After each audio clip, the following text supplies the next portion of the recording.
Got some pretty show birds.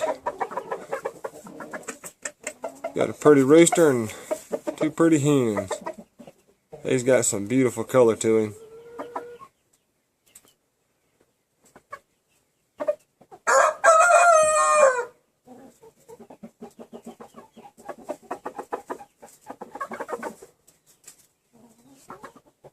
Alright, we'll walk over here and see the offspring from them.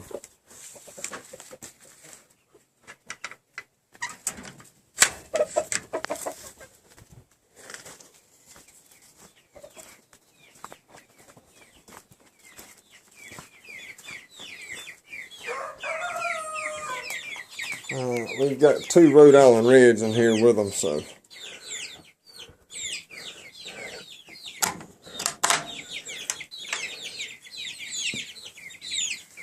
yeah, 3 Rhode Island Reds, my bad.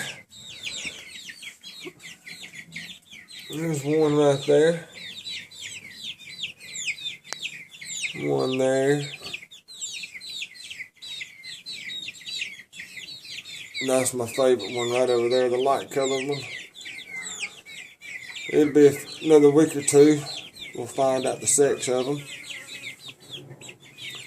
I'm hoping the light colored one will be a rooster. But if interested, just send me a message to gregmays49@gmail.com for pricing. And they are healthy as can be. We got more in the incubator.